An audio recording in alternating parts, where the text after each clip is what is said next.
panjang gitu. Kalau tadi kita ngobrol proses penggarapannya sendiri dari Oktober 2020, tapi kita juga baru syuting justru malah di tahun ini di Agustus 2022 gitu ya.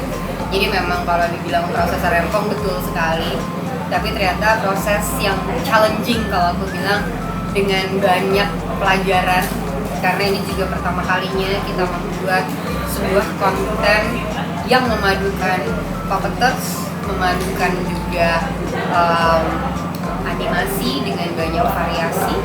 Kita juga mengenalkan banyak rupa dan ragam lagu untuk episode-episode ini gitu. Jadi memang proses challenging yang sangat menyenangkan, karena puji Tuhannya aku dipertemukan dengan banyak orang-orang yang percaya sama proyek ini. Jadi ini benar-benar proyek kolaborasi dari banyak orang yang energinya juga luar biasa gitu.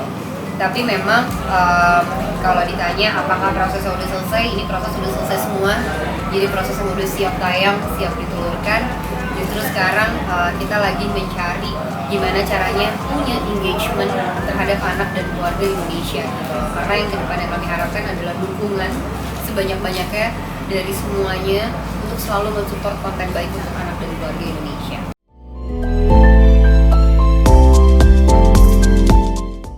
Proses apanya yang paling challenging di awal adalah proses bagaimana kita menentukan universe-nya. Domikado itu akan menjadi universe yang seperti apa, dengan karakter yang seperti apa. Lalu juga yang paling challenging adalah gimana kita akan berproses membuat para puppets, right? Ketika kita membuat puppets-nya atau puppets-nya atau bonekanya, kan itu sebuah proses yang sangat panjang, karena yang kita percaya adalah quality design itulah yang menurut kita harus dikedepankan.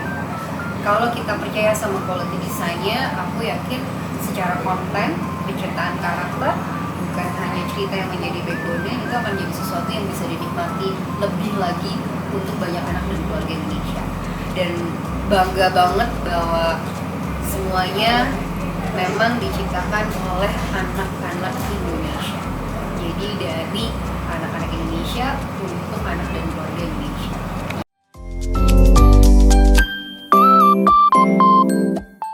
Itu kita lakukan di proses riset dan development. Salah satu yang selalu jadi tempat saya bertanya adalah anak saya sendiri. Rijal adalah manusia pertama yang selalu saya tanya, apa betul kalau seperti ini kamu tertarik? Bahkan saya memanfaatkan anak-anak teman saya untuk menjadi riset dasar saya. Apa sih yang lagi mereka suka? Bahasa apa yang mereka suka? Tentu sebagai kreator kita harus banyak literasi kan. Kebiasaan-kebiasaan anak dari usia-usia ini juga berbeda. Bagaimana pendekatan kita dengan anak usia 3-5 tahun, 6-8 tahun juga berbeda. Nah, tujuannya memang kalau dari target market Domikado itu sendiri memang kita peruntukkan untuk anak usia 3-10 tahun. Tapi yang paling challenging adalah membuat Domikado appealing terhadap orang tua dan orang dewasa. Ya, aku berharap teman-teman di sini juga merasa punya relevansi ya terhadap karakter dan cerita Domikado, dan bukan cuma jadi hiburan, tapi juga bisa membuka memori baik bagaimana perjalanan kita dulu terhadap masa kecil kita. Intinya kayak gitu sih. Ya karena itu tadi ya, kita mengimbres bahwa kita pernah kecil, kita merecall masa-masa itu, kita merecall apa sih yang sebenarnya kita inginkan pada masa kita kecil. Sesuatu yang tidak pernah terjadi itulah yang kita coba jawantahkan di Domikado. Dan di sini kan ada banyak banget tim development-nya, jadi bukan kepala aku dan Rian aja, jadi kepala kolaborasi yang banyak banget kasih feedback, kasih insight, kasih inginnya, kasih lukanya, bahkan kasih ketidaknyamanannya yang kita lebur semuanya jadi cerita di taman bermain Domikado.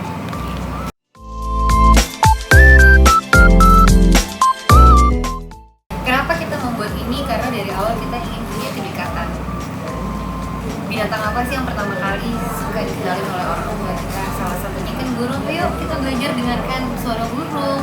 Atau kayak ada kucing, suaranya meong-meong gitu ya. Terus udah gitu kita juga kayak belajar, kadang-kadang kita tuh selalu dikasih doktrin bahwa kucing dan anjing itu selalu bertengkar. Di Domikado kucing dan anjing itu tidak bertengkar, mereka saling mengisi, mereka saling membantu. Makanya yang paling penting di sini adalah kita berbicara ketidakidealan, juga kita merayakan sebuah perbedaan.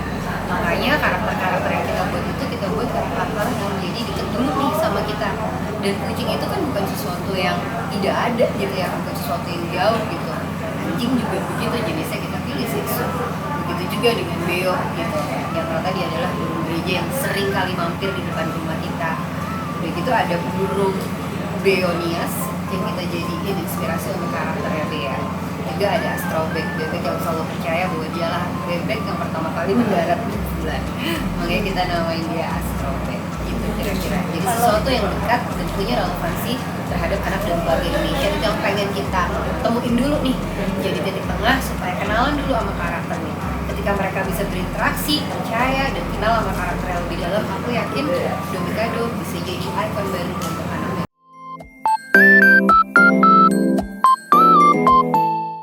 Alasannya tuh sebenarnya gini, bahwa kita kan setiap dari kita lahir dengan kondisi yang paling unik, dengan kebiasaan yang sangat juga unik gitu. Dan setiap dari mereka karakter itu kita isi dengan kepribadian yang dekat dengan keseharian kita sebagai manusia. Jadi mereka nggak pura-pura jadi karakter yang kita percaya tuh mereka hidup, mereka lahir memang sudah adanya begitu hadir di dekat kita. Jadi karakternya dia kita bikin sedemikian rupa supaya punya relevansi. Gak apa-apa kok jadi orang yang ganteng, tapi bukan berarti gak semangat, bukan berarti gak punya vision. Ada juga karakter seperti Cricket yang selalu positif, selalu happy, selalu menyambut banyak hal, which is itu juga terjadi kan di sekitar kita. Ada juga yang santai kayak di pantai, yang kalau apa-apa tuh yuk kita nyanyi aja deh daripada pusing. Karakter itu adalah karakternya Bea. Lalu ada Beo, karakter yang sangat peduli sama ketertiban, dan kita butuh banget individu yang kayak gitu. Karakter-karakter itulah yang akhirnya mengisi kehidupan mereka berteman di taman Domikado. Dan juga ada si pinter Astrobek yang selalu tertarik sama bidang-bidang ilmu pengetahuan alam, suka banget sama matematika, bahkan selalu jadi kamus dalam teman-teman kita. Karakter-karakter itu tentu saja kita create sedemikian rupa supaya ada believability, bahwa ada sense of wonder. Karakter of mind tiap orang kan berbeda, tapi ketika kita dipertemukan sama karakter yang punya relevansi, itulah yang membuat mereka akhirnya dekat dengan kita.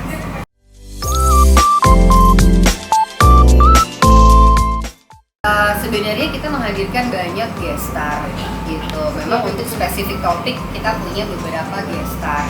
Salah satunya Chef Jenny, ada Ringo Agus Rahman, ada Rahel Amanda, gitu. Bahkan ada Krista Immanuel, gitu kan. Ada Mbak Najila Shihab, ada Queen Salman.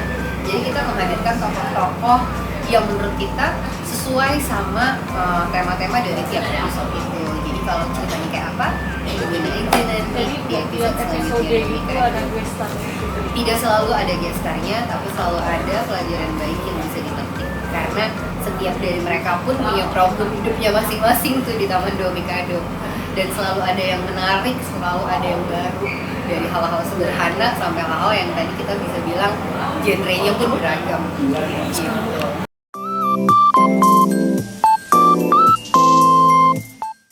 Sebenarnya pembedanya banyak banget ya.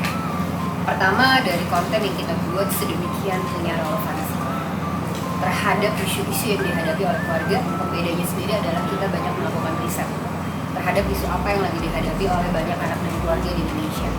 Makanya aku bilang di Domikado itu banyak sekali hal-hal sederhana yang kita coba ceritakan dengan cara-cara yang juga sangat sederhana untuk bisa dimengerti, dipahami, tanpa kita perlu berpikir terlalu banyak gitu. Tentunya dijelaskan dengan cara-cara yang menyenangkan. Riset jadi sangat penting waktu kita mengeluarkan Domikado. Keterlibatan banyak profesional di bidangnya juga menjadi sangat penting gitu. Bagaimana kita menciptakan dan menyatukan beberapa modul yang sudah ada di Indonesia untuk bisa menjadi bahan dasar ajar untuk anak usia dini. Dan itu yang paling penting, apalagi hal ini tercipta di kala pandemi yang aku percaya waktu itu anak banyak banget kehilangan momen golden age-nya. Golden period itu jadi sangat penting, tapi ketika dia hilang, dia tidak sebebas kita waktu kita mencoba kan. Tapi sekarang saya harap dengan hadirnya Domikado itu bisa mengisi ruang-ruang tersebut. Dan kenapa dia hadir setiap hari Jumat di jam 4 sore? Harapannya konten ini baik untuk bisa mengajak keluarganya menonton di kala weekend. Lalu di kemudian hari memulai lagi minggu yang baru itu dengan harapan baru, dengan rasa percaya diri yang baru. Karena behaviornya pasti tentu akan berubah ketika keluarga itu serta menemani anak untuk menikmati konten baik untuk anak dan keluarga itu sendiri. Jadi jadi ruang diskusinya dibuka, dan saya rasa setiap keluarga berhak untuk belajar mencintai yang lebih baik dengan cara-cara yang sesuai dengan keluarga itu sendiri.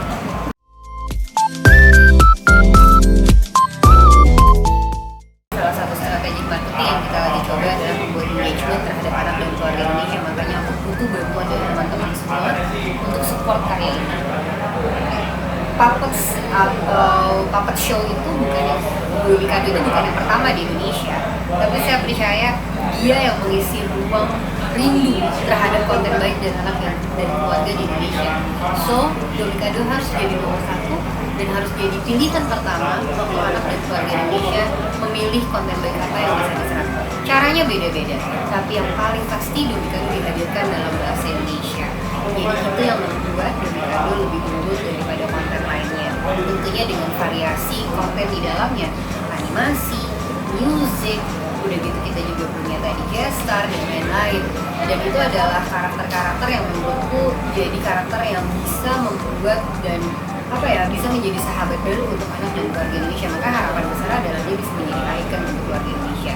Salah satu engagement yang kita pengen undang atau kita pengen dapatkan adalah, makanya tadi aku sempat share di setiap episode-nya tuh akan ada quiz atau gamification.